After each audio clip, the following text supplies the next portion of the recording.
وسلم کے پاس علم غیب ہے لیکن آپ دوسروں کو دے نہیں رہے، جبکہ یہاں پر اللہ تبارک و تعالی نے ارشاد فرمایا کہ یہ نبی غیب بتانے میں بخیل نہیں ہے، نفی ہے۔ اس کا مطلب ہے کہ آپ خود بھی علوم غیبیہ کی دولت رکھتے ہیں بلکہ دوسروں کو بھی اس میں سے حصہ عطا فرماتے ہیں۔ لہذا امتی کو یہ عقیدہ رکھنا ہوگا کہ نبی کریم صلی اللہ علیہ وسلم کو اللہ تبارک و تعالی نے علم غیب عطا فرمایا، اور آپ کے واسطے سے، آپ کی برکت سے صحابہ کرام اور اولیاء اعظام اور دیگر عام امتیوں تک بھی وہ علوم غیبیہ پہنچ جایا کرتے ہیں، جیسے کہ ہمارا ذی شعور بچہ جانتا ہے کہ جنت ہے، دوزخ ہے، اللہ تعالیٰ ہے، قیامت ہوگی، اس کے وہ احوال ہوں گے۔ تو یہ علوم غیبیہ جو ہمارے بچوں کو حاصل ہوا، یہ نبی کریم صلی اللہ علیہ وسلم کے خبر دینے سے حاصل ہوا۔ سورہ یوسف آیت نمبر 102 میں اللہ تبارک و تعالی نے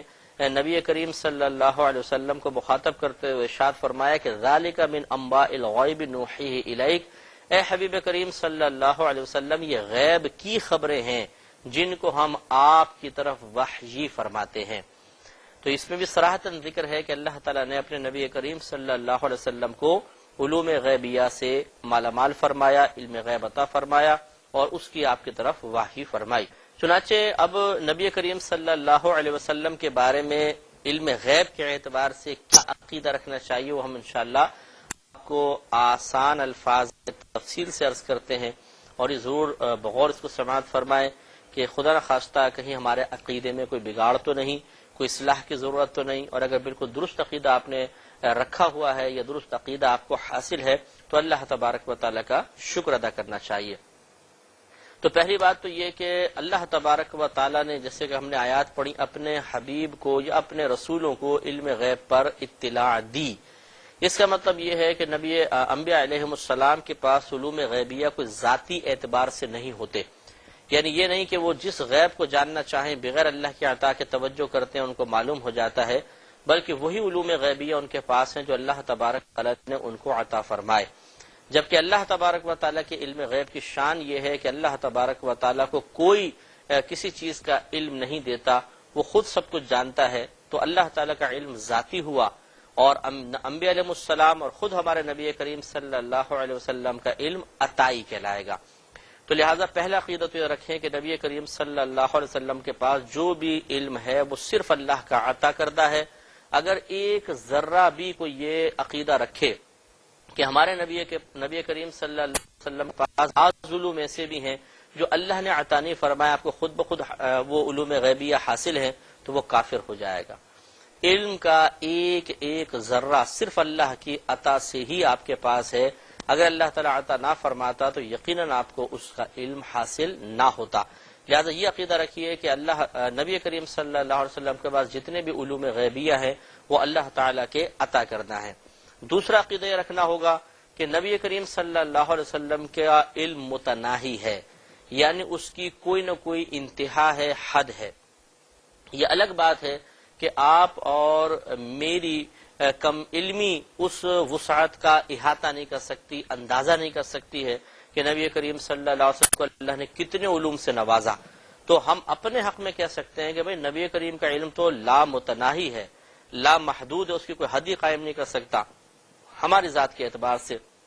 لیکن اگر ہم نبی کریم صلی اللہ علیہ وسلم کے علم کے بارے میں غور و تفکر کریں اور اللہ تعالیٰ کے علم کے مقابلے میں اس کو دیکھیں گے تو یہ ماننا پڑے گا کہ اللہ تعالیٰ کا علم لا محدود ہوتا ہے اور نبی کریم صلی اللہ علیہ وسلم کے علم کی ایک انتہا ہے۔ لیکن یہ الگ بات ہے کہ ہم اس انتہا پر مطلع نہیں ہوئے، اس اعتبار سے ہم کہہ دیتے ہیں کہ نبی کریم کا علم لا متناہی ہے، غیر متناہی ہے، لا محدود ہے اپنے اعتبار سے۔ لیکن جب اللہ تعالیٰ کے علم کے مقابلے میں لائیں گے تو یہی عقیدہ رکھنا ہوگا کہ نبی کریم کا علم متناہی، محدود، اور اللہ تعالیٰ کا علم غیر متناہی، لا محدود ہے۔ تیسرا یہ کہ نبی کریم صلی اللہ علیہ وسلم کا علم حادث ہے۔ حادث بمعنی غیر قدیم۔ حادث اسے کہتے ہیں جو پہلے نہ ہو بعد میں پیدا ہو، اس کو حادث کہتے ہیں۔ اور اس کے مقابلے میں لفظ قدیم استعمال ہوتا ہے کہ جو ہمیشہ سے ہو، ایسا نہ ہو کہ پہلے نہیں تھا بعد میں ہوا۔ تو جو پہلے نہیں تھا بعد میں ہوا وہ حادث، اور جو ہمیشہ سے ہے وہ قدیم۔ تو ہماری یہ بحث گزر چکی ہے کہ جس طرح اللہ تبارک و تعالیٰ کی ذات قدیم ہے ایسے ہی اس کی صفات قدیم ہیں۔ تو علم بھی چونکہ ایک اللہ کی صفت ہے لہذا علم بھی قدیم ہوگا، تو اللہ تعالیٰ کا علم قدیم ہے اور نبی کریم صلی اللہ علیہ وسلم کا علم حادث ہے، یا غیر قدیم بھی آپ اس کو کہہ سکتے ہیں، یا ناپید بھی کہہ سکتے ہیں، مخلوق بھی کہہ سکتے ہیں کہ مخلوق وہی ہوتی ہے کہ جو پہلے نہ ہو سے تخلیق کیا جائے، تو اس لیے نبی کریم کا علم مخلوق ہے اور اللہ تبارک و تعالیٰ کا علم غیر مخلوق ہے۔ نبی کریم کا قدیم اللہ تعالیٰ کا غیر قدیم ہے، نبی کریم کا حادث اللہ تعالیٰ کا غیر حادث ہے۔ چوتھی بات یہ ہے، چوتھا عقیدہ اس میں یاد رکھیں کہ نبی کریم صلی اللہ علیہ وسلم کے علم پر فنا ممکن ہے، کہ وہ فنا ہو سکتا ہے، لیکن کیا یہ فنا واقع بھی ہوگی؟ واقع نہیں ہوگی۔ تو یہ پہلے بھی آپ کو اصول سمجھایا تھا، پھر ہم آسان الفاظ میں سمجھا دیتے ہیں کہ بعض اوقات ایک چیز کا وقوع ممکن تو ہوتا ہے، لیکن کیا یہ ممکن وجود میں بھی آئے گا؟ یہ ضروری نہیں ہے۔ جیسے یہ کاغذ پڑے ہوئے ہیں، یہ ممکن ہے میرے لیے کہ میں ان کو پھاڑ دوں اور ٹکڑے ٹکڑے کر کے رکھ دوں،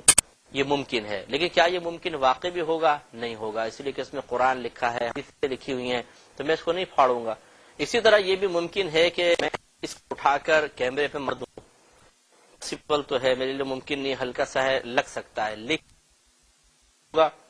یقینی بات ہے۔ تو خلاصہ کلام یہ ہوا کہ بعض چیزوں کا وقوع واقع ہونا ممکن تو ہوتا ہے، لیکن وہ چیزیں وقوع پذیر ہوتی نہیں ہیں۔ جیسے اس پوری کائنات کو اللہ تعالیٰ سونے کا بنا دے، ممکن ہے، لیکن کیا ایسا ہوگا؟ نہیں، ایسا نہیں ہوگا۔ کوئی ایسی غیبی خبر ہمیں نہیں نبی کریم صلی اللہ علیہ وسلم نے عطا فرمائی کہ جس کی روشنی میں ہم یہ کہہ سکیں کہ یہ زمین کبھی سونے کی بنے گی۔ تو اسی طریقے سے نبی کریم صلی اللہ علیہ وسلم کے علم پر فنا ممکن تو ہے، لیکن وہ فنا واقع کبھی نہیں ہوگی، یعنی حقیقتاً عملی طور پہ نبی کریم صلی اللہ علیہ وسلم کا علم کبھی فنا نہیں ہوگا۔ اور اس کی وجہ یہ ہے کہ خود قرآن عظیم میں اللہ تبارک و تعالی نے آپ کے لیے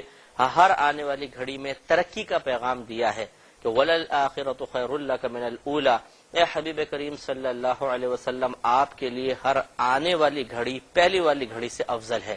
لہٰذا آپ فضائل و کمالات و برکات کے اعتبار سے ترقی کرتے چلے جائیں گے، آپ کبھی تنزلی کی طرف نہیں آئیں گے۔ تو علم حاصل ہو کر واپس چھن جانا یہ تنزلی ہے، جبکہ قرآن خبر دے رہا ہے کہ اللہ تعالیٰ آپ کو لمحہ بلمحہ ترقیاں ہی عطا فرمائے گا، تنزلی آپ کی طرف توجہ نہیں کرے گی۔ اس کا مطلب یہ ہوا کہ نبی کریم صلی اللہ علیہ وسلم کے علم پر کبھی فنا واقع نہیں ہوگی۔ اب یہ سوال ضرور بیدار ہو سکتا ہے کہ پھر یہ عقیدہ رکھنے کی ضرورت کیا ہے کہ نبی کریم صلی اللہ علیہ وسلم کے علم پر فنا واقع ہو سکتی ہے، ممکن ہے، چاہے نہ ہو، واقع نہ ہو۔ اس کا جواب انشاءاللہ ہم ضرور دیں گے، لیکن اگلے پروگرام میں وآخر دعوانا ان الحمدللہ رب العالمین۔